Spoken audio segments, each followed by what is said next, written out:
So, what is pivoting? Better yet, when should you pivot? Today, we're going to break down what pivoting is for startups and when you should pivot and change focus and change direction of your startup. Okay, let's redo that. So, what does pivoting actually mean when it comes to startups? If you don't know, pivoting is when you change direction from your core focus of your startup. You probably have an idea or a vision of what you want your company to look like, yet things don't pan out the way that you want them to. So you have to change direction. Now, a lot of companies have done this and gotten amazing, incredible results. Today, we're going to break down what pivoting is and how you can execute with a few examples here and there. Let's get into it.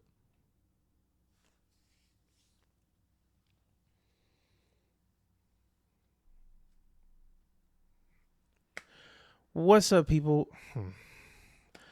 What's up, founders? I'm Chris. Welcome back to the Startup Founder Roadmap, and this is a special episode of Startup Definitions. Today, we're going to break down pivoting and really what that means for your company. I know pivoting isn't something that feels good to do, right? You get an idea, you get inspired, you're ready to go and take action and do something, and then you start executing. Then you realize that you're not getting the results that you want. So, at what point should you change direction? When should you know to just let an idea go? And when should you really dig into it? That's what pivoting is all about.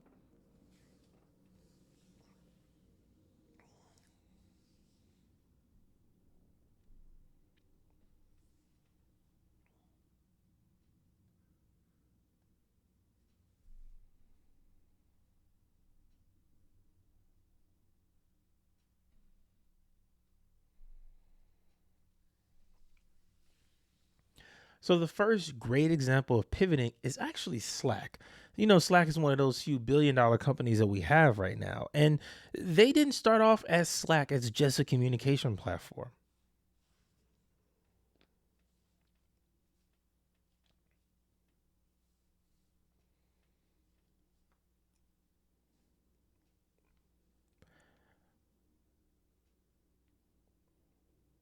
Founder Stuart Butterfield actually started a game called Glitch. And he's actually a guy who did a freemium model, which you can watch the episode about freemium. I'll put that up here somewhere. And his business model was wait, cut that.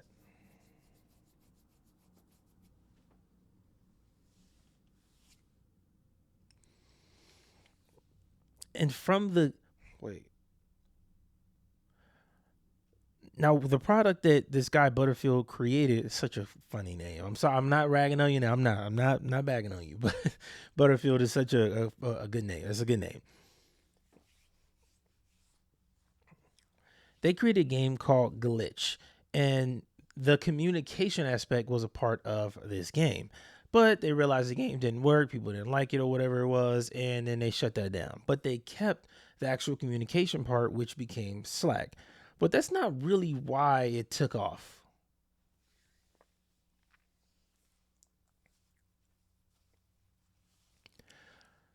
Slack's pivot was so great because they found a way to pivot from trying to really work with gamers and people like that to business owners. That's the real pivot I think that matters here is your ideal customer. Sometimes the person you think you might want to work with, like your ideal customer you got in your mind, isn't the best customer. There are other customers out there that are actually better for your product or service. So that's what Slack kind of realizes. Okay, if we stop working with the gamers and we go with businesses, we could be more profitable.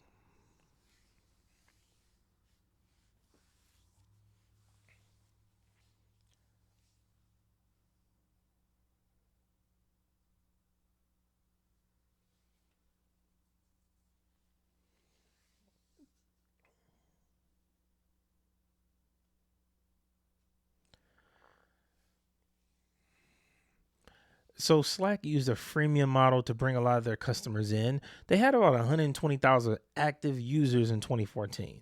Now, this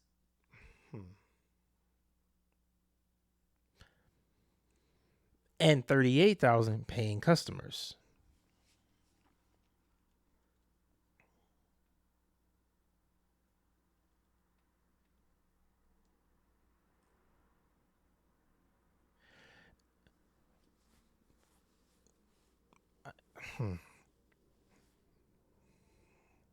In 2017, they were spending 99%, almost all of their revenue on advertising and marketing. But a couple of years later, all that's changed. Now the company is worth billions. So I think the big lesson to take here from Slack is the pivot is sometimes just who your customer is. Like the product might be great, but the use case could be different, right? Like the product of, let's say, project management could be very, very great and useful for what you have set up, but you're trying to sell it to teachers and it's just not great for teachers. The people who really need it are like construction workers or something like that. That's the kind of pivot that you might have to make, and that could completely change your company. It could make you way more profitable. So I don't think it's always, oh, this didn't work, I need to put this idea down. Sometimes it's looking at the different levels of the company and looking at different things you can change. You can change the customers who you're focusing on, who the main customer is. You can change some things about the product, some of the features. You could even change pricing. I think that's a big deal too, because let's say your pricing model you're committed to is,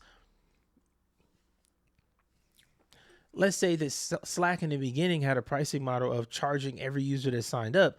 They don't get to those 120,000 users with 38,000 people being paying users and really being able to scale if they just try to charge everybody up front. So you might have to change your company and start with a freemium model, right? That's part of pivoting. I do think a lot of these startup definitions are layered. That's something I'm learning. Is part of it is you're pivoting from one thing to a freemium model or a pay by usage model or the traditional subscription model, right? Like all of these things are layered together, which is why you need to know these terms. By the way, if you're enjoying this content, you're enjoying the episode and stuff, make sure you subscribe to the Creative Founder weekly newsletter. It's free. Link down in the description below. We put all the episodes in there. We got some amazing founder spotlight interviews coming up. Just so many great things coming for you as a founder. Make sure you check it out. It's linked down below. It's free. It's free. Like, go and subscribe. Now, the second, I should have put this first. Damn. I'm gonna edit this first. One of the greatest pivot stories ever is YouTube. I love telling people this because it feels like a fun fact, right? People don't know that YouTube started as a dating website. I'm dead serious. It started as a dating website, and the idea was people would upload videos to their dating profiles. And it was so crazy because the founders of YouTube were even trying to pay women with ads on Craigslist, right? They were on Craigslist paying women $20 to like upload videos to YouTube at the time, which was a dating app. And the app just didn't pick up any steam because people weren't ready for online dating just yet. But the founder ran into an issue where he couldn't find certain videos that he wanted and stuff. And then people that did have accounts on YouTube started uploading videos that had nothing to do with dating. So then they realized, okay, well, this could be about more than dating, right? So that's when the pivot went from, again, looking at the ideal setup as let's make this a dating website to now this is for all videos. And that just opened up a whole new world.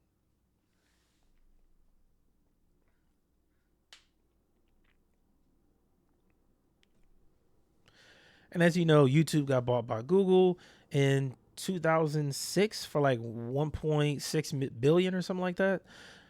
YouTube is obviously a major, massive platform now because of that shift and that pivot. So I think these stories are so good. They're so interesting to me because it kind of gives me confidence that the first idea doesn't have to be the only idea. Like the inspiration that you have isn't the only thing. You can always go to the next thing or change to something else, tweak the name and the logo or something like that, and just keep going. Like a lot of the small things we worry about when we're thinking of pivoting don't really matter. Like, does this logo look good? Or I don't want to give up this name. And sometimes that stuff doesn't matter. It doesn't matter nearly as much as you think it does.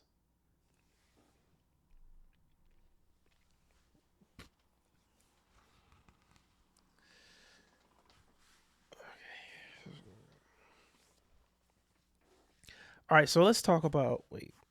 Okay, so let's talk about when you should pivot, when you should go from this side to this side, when should you change lanes? I think the first sign that you should pivot is if your competition is crazy. And what I mean by that is if you just have competition that's like blowing you out the water and you just can't compete, you got to leave that alone. And I will say this, you should do a pivot if the competition is dominating you after you've tried things. So I do think you should try. And what I mean is try to work with different influencers, try to set up different pricing. Like give yourself a fighting chance, but if that doesn't work, that's when you just take a step back and say, okay, you won. And then you move over to another market. And I think that should be your pivot. If the competition is the problem and the product is good and people love it, they just, got something else they love to use over yours. That should be your pivot, is to choose a different market to serve. For example, if I had a project management app, like Asana or Trello or something like that, I wouldn't go for, the online coaches and stuff like that, because that's where everybody else already is. I would set up something for my ideal customers of podcasters. I know more about them. I know they need something like project management. That's where I would go. You know what I'm saying? Now, granted, it wouldn't be as profitable as the coaches and the other big businesses because it's more so for creators, right? That's okay. I think that that's part of the sacrifice you make when you pivot, and then you create different ways to come up with that revenue somewhere else. So if competition is crazy, you got to move on from that market. Another reason you should pivot is if your revenue is stagnant. If you're putting money into marketing and you're putting effort into it, you're working with influencers, running ads, if you're doing all of this stuff, you're just putting in work, but not getting any results, I think that's when you should try to make a big change. Because let's think about it. If you spend 100 grand on advertising your business in a year and you don't get anywhere and revenue is just here, you don't have that not even a hockey stick. If you ain't got gradual growth, if you're just stagnant right here, that's a red flag. You should be growing, right? So if the revenue is stuck, it's time to move on somewhere else. Now, I think part of the pivot could be, again, the definition of pivot is to change the core focus. So if the problem is revenue is stagnant, I think you have to come with other ways to increase revenue. That could be adding more to your offer. That could be offering some other products or services. That could be raising your pricing, right? It's so many different ways to pivot in that situation. But I think that's when your core focus should be changing. Again, in the beginning, you might say, I only want to charge this much. I only want to, have to pay for this much. I want to keep it very basic. But then when your revenue is stuck, that has to change. Now, I do think if you make a promise to your customers, you don't want to compromise that. I'm not saying that, because they're the people who are going to help the business run. What you got to do is add more value so they want to spend more money. That's the trick. Add twice as much value and they'll have no problem paying more. Now your revenue continues to jump. And the last pivot is your perspective changing. If your opinion or your thoughts or your feelings about the market industry changes, I think that's when you should pivot, especially if it's like a long term change. You know what I'm saying? Like if your perspective changes in a week, I'm not saying that, but if your perspective changes over a year, you should have a different approach to this. Like for me, I realize now that there's different types of content creators, right? We got like the beginners, people who are just starting out who are trying to figure out what equipment they need to use and what kind of creator they want to be. Like you got the influencers that just stay on social media. You got streamers, you got podcasters, you got YouTubers. It's a lot of different types of creators. Then you have the business creators. And I call them business creators because those are the people who are creators by way of their business, right? They have a YouTube channel because they have a software company they want to get users for. They have a podcast because they want to get coaching clients and sell books. You know what I'm saying? And then you have the top level creators who are like, they have a massive, massive brand. You know what I'm saying? They got millions of subscribers, massive community, millions of, people on their email list. Like everything is massive that they do. Right. So I realized that if you want to make product for those creators, you got to figure out which type of creator you're talking to, because there's a lot of different types of creators. Like before 2023, I wouldn't lay my before 2023, I wouldn't have labeled myself a YouTuber. Now that I've learned so much about video editing, I post multiple videos a week on multiple channels. I look at myself as a YouTuber. right? So if a product is out there that's speaking to me as a YouTuber, I'm going to pay more attention to it. So I think that your perspective on the industry and markets are going to change. Mine did. In the beginning, I thought, oh, they're just creators. Now I realize that there's levels to the creator thing. And then inside of those levels, there are even more just breakdowns and problems and monetization opportunities. There's so much to a market. So don't feel bad if your perspective changes. Because for me, I thought, I want to serve all podcasts. I want to help everybody. Then I realized that the truth is I can't help everybody. Now, I do think there's a unique way you can. I'm not going to get into that on this episode, but basically to say you can have a product that serves one part of the market and then have different products that serves other parts of the market. You know what I mean? So I may have books and workshops and courses that help the beginners, and then I have consulting and coaching and masterminds to help the more advanced people. You know what I'm saying? And then I have the agency at the top for the people who are like the premium clients. I think that's where you could go to solve a lot of these pivot problems is digging deeper into your one market and finding other ways to serve those customers. Because think about it, pivoting really usually comes from you can't make enough money or you don't have enough clients. Like the bottom line is it's usually money. That's usually it. So if the money is the problem, find a way to make more of that by solving more of the right problems for the right people.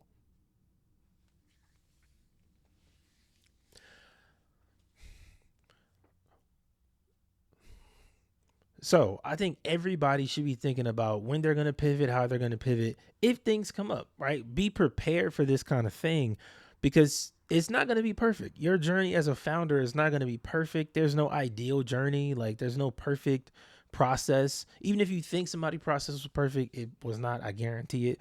But what do you think? Let me know down in the comments below what your company is, what you're working on. I would love to know. I love connecting with creative founders that make things for their ideal customers, not just business. Like I'm thinking of B2C as business to creator, right? That's kind of what I want to focus on myself. I'm not saying B2B is bad, but I realize that there are so many more startups now that are for creators. And I love that. So let me know if you got one of those down below. Let me know what you think about the content. I love the feedback. Appreciate that. Also, make sure you join the Creative Founder newsletters. Link down below is completely free. That'll support the podcast. I'm Chris. I appreciate you. I'll see you next time.